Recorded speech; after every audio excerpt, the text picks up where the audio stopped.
How you going, guys? It's JD Strobist here, John de Brincat. In this video, we're going to go visit a mate of mine, Imran. Imran's just opened up a new photography studio in Hoppers Crossing, Melbourne. Let's go visit Imran at Westend Photography and find out why he decided to open up a new photography studio in 2019 and how will that benefit his customers.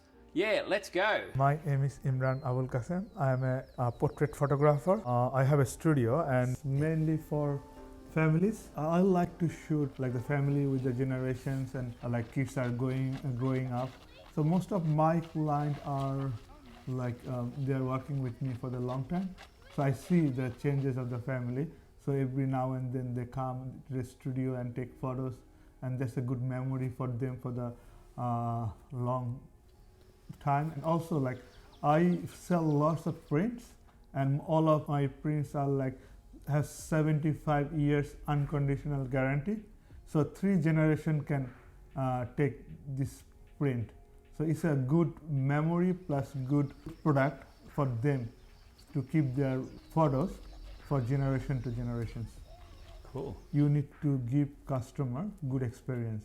So in terms of having your own studio, like customers are very used to coming to your place and they feel like it's their place. So, and in terms of that relationship, you get good photos, good posing, good connection with your subject.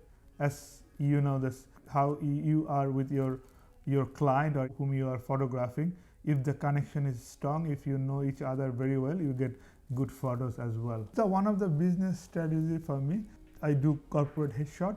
And most of the people, when they come for the corporate headshot, when they see the photos in the wall and when they see my work, and then they come, they bring their family, they book me, like some of them book me straight away, like we need a family photograph.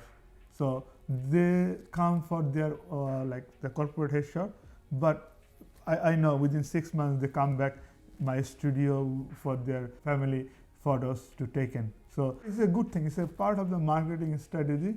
Like once the people come for the headshot, so then bring the family, or sometimes they come for the family headshot and they ask me for the corporate headshot. So that works very good together. Education is like somehow you need an education, formal education.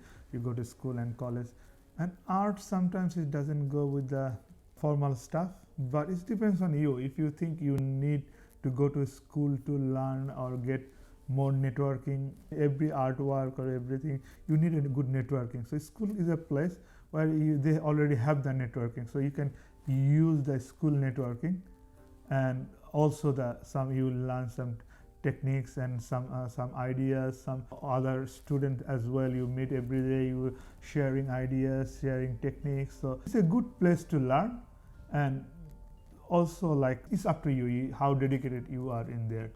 So if any young person, I say you need some basic education. You don't need to go to school, but if you think school works for you, it's better to go to school and learn. It's a trade, it's a craft. You need to take photos. You need to think about the photo. You need to tell the stories. You need to tell like not only a single story. You have to lots of things involved to taking photos. So if you have a camera and you think you are a great photographer, that wouldn't help. It's a long-term journey. Trade is art, so everything comes together. It's not one day or it's not 1 month journey with the learning curve, learning process. So every day I'm learning, you are learning. Like before, the digital world hasn't started. When you're talking about Salgado, they start a different way. Now if we think about we can start the same way, it's not possible. Because it's now everything is on your hand. If you take photograph, you can see straight away. But Salgado or other time film time, you can't see what you take. When you come to the darkroom, you can see. Yeah. Now, within a second, you can let every people in the world know that you took a great photo. In terms of art there is a two way.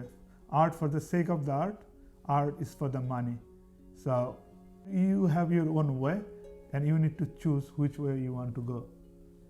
I was very lucky to get a scholarship to travel Japan for 12 days through Melbourne Polytechnic, and like I was planning to do something before I was in here.